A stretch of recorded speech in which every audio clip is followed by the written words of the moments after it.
So hello guys and welcome to Car Blog India. This is your host Tarun and you're on this bright and sunny day we are driving this new Maruti S-Cross Petrol. Under the BS6 guys, it gets a new 1.5 liter K15B petrol engine ditching out its highly efficient 1.3 liter multi-jet diesel engine. So in this video we'll be telling you what are the changes that come on board the new S-Cross Petrol and whether they make it a better buy or not. So stay tuned to the end of this video to watch our experience.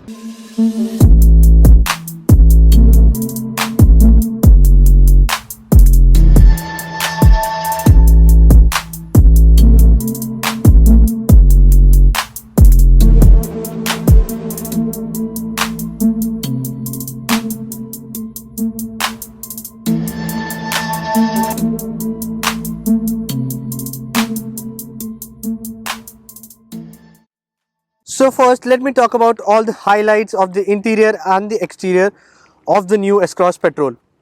If you look at the shape, it might look like an SUV, but actually it's a crossover.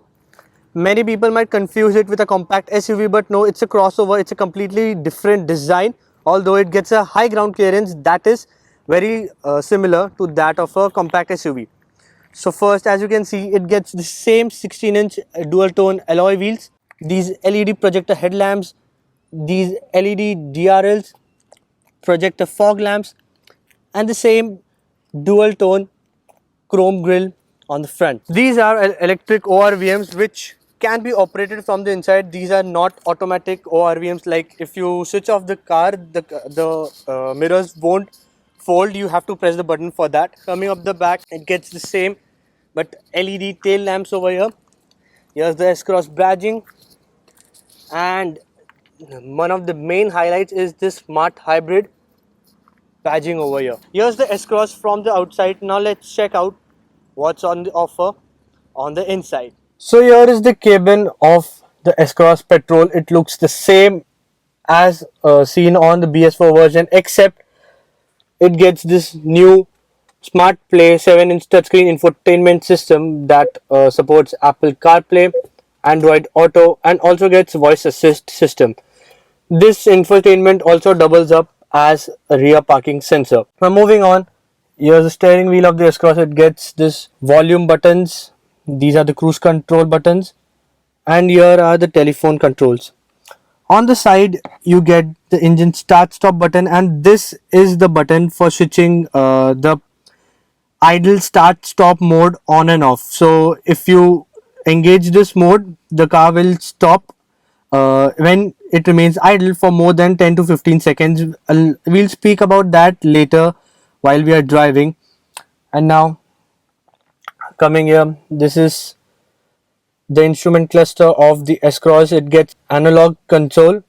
On the left you can see there's the tachometer, on the right there's the speedometer, and there's an MID in between which shows all the information that you require. So we are driving the S-Cross Petrol manual variant. It gets a 5-speed manual gearbox as earlier, and these are the controls for the automatic air conditioning. I have to say there are a lot of cubby holes inside the car. There's one for your phone over here, one here, then there's this center armrest which I think comes in your way while you're driving or while you're operating the parking brake. And here you can see is this electrochromic day and night mirror. More or less the interior of the S-Cross remains the same as earlier. Now let's check out what it has to offer at the back. Now I'm seated at the back of the S-Cross Petrol, and the first thing that I notice is that there are no rear AC vents on a car which is quite big and focuses on rear passengers. Rear AC vent is a must. However, the cabin feels quite airy, quite roomy, and it can easily fit 2 people on board. Here you can see it gets a rear center armrest with 2 cup holders. Talking about the head space, it's just about right for me who is 5'10". For people over 6 feet, they might find it a bit uncomfortable. As well as when we talk about the knee space, it's just about fit for me. For taller people it might be a problem. The seats are perfectly reclined, however there's a slack in the under thigh support. I feel if 2 people are seated at back, they might be just about comfortable when they're going on long highway drives, or even if they are commuting in the city. but Maruti S-Cross could have come with a better seating space for the people at the back. So the S-Cross Petrol gets a 1.5 litre K15B engine that produces 105 bhp and 138 Newton meters of peak torque. While this one is the 5-speed manual variant, it also gets a 4-speed torque converter automatic gearbox that you also get on the other Maruti cars. Talking about the engine, let me clear first that it's not at all an enthusiastic engine to drive. The torque generation is available throughout all the ranges. However, the acceleration is quite linear and the car is very gradual in terms of picking its speed. Right now I'm over 2000 rpm and still with my pedal flat out, it's taking a lot of time to reach triple digit speeds. However, that said, the engine is very calm and is a delight to drive around the city. It's basically a no nonsense petrol engine that definitely our fatherly figures would love to drive because of its calm nature. Moving on, it gets a 5-speed manual gearbox. As I told you earlier, the clutch pad is very light and the slick gearbox combined makes the experience very comfortable, very practical. I feel even if you're driving this car in heavy traffic, in bumper to bumper traffic, it won't trouble your knee as well as your hand that much. And as I said earlier, the torque distribution, the low range torque is very nice while the mid range torque is a bit weak. So most of the times you won't feel the need to shift the gears. If you're driving above 1500 rpm, then you're good to go at the same gear. However, if it comes under that limit, then you'll have to downshift the gear. Since we have not been able to drive the S-Cross Petrol for a longer time, just for a brief couple of hours, we'll tell you more about its highway cruising capability in a detailed review that will soon follow after this review. And now moving on to the suspension and handling part, it gets a steering wheel which is neither lightweight nor is heavier. It's perfectly balanced and most of the times you can operate it with one hand itself. In parking spots, for some there might be a need to use two hands. However, I didn't find the need to use both my hands for parking or taking a sharp turn. Talking about the suspension setup, it's towards the stiffer side. That means it will be well planted while cruising on the highways. The setup manages to absorb most of the potholes and damaged roads that you throw at it. However, if there are any sharp potholes, then the rear passengers might feel a bit uncomfortable. However, not to bother that much. Talking about its cornering capability, I am quite impressed with how it behaves while taking a corner. The car remains very well planted while I was taking a sharp curve at triple digit speeds. The exact speed limit I wouldn't like to mention it. That's where I liked how the handling of the S-Cross is. Talking about its braking part, the bite of the brakes is quite good, and as it gets disc brakes at both the ends, and especially even with slightest of the pedal pushed, you will get a very assuring feedback.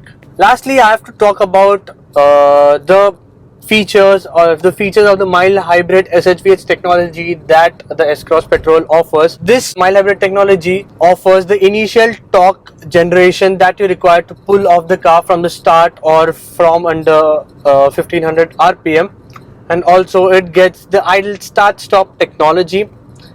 That's basically when the car remains idle for more than 10 to 15 seconds, the engine disables itself, and if you just press the clutch again, the car resumes automatically. Also, for those who have the doubt regarding the mild hybrid technology, here's one fact: there is no lag between when the engine is disabled and when the engine is engaged again.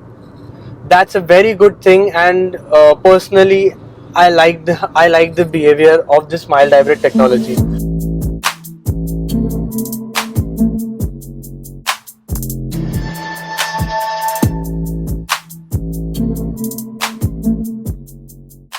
So coming to the end of this review, whether the Maruti S-Cross Petrol is a good buy or not, personally I really like the car. I could easily see this becoming my daily driver if Maruti lends me for a couple of months. What I really liked is the practicality of the engine, the practicality of the car as well. While it may have lost out on the diesel engine, its high fuel efficiency and the extra torque that a diesel engine provides, the petrol engine is likable in its own way. The prices of the S-Cross petrol start at rupees 8.39 lakhs going up to rupees 12.39 lakhs ex-showroom, which makes it very affordable and a very value for money product. I have to mention this, the price difference between the S-Cross and the Vitara Brezza is not so much. So for buyers who are for say buying the top end variant of Vitara Brezza, can definitely look at the mid spec or probably the second in line variant of the S-Cross petrol. The prices will be very similar, and of course the S-Cross is more premium and is also bigger and more spacious than the Vitara Brezza. The biggest disadvantage that the S-Cross has is the lack of the diesel engine, which I feel for this price range and for a car this big is a high requirement.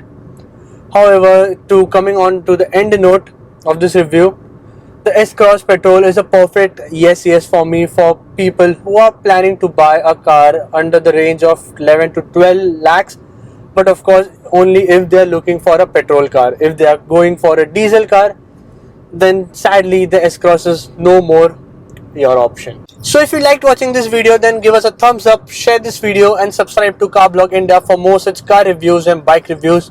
If you have any more doubts, then please let us know in the comment section below. We'll of course be making a detailed road test review video of the S-Cross petrol, where we'll be talking about the real-time mileage, the 0 to 100 acceleration test and the highway cruising capability of the S-Cross when we'll be getting the car later for a couple of days. Till then, stay safe and see you in the next video.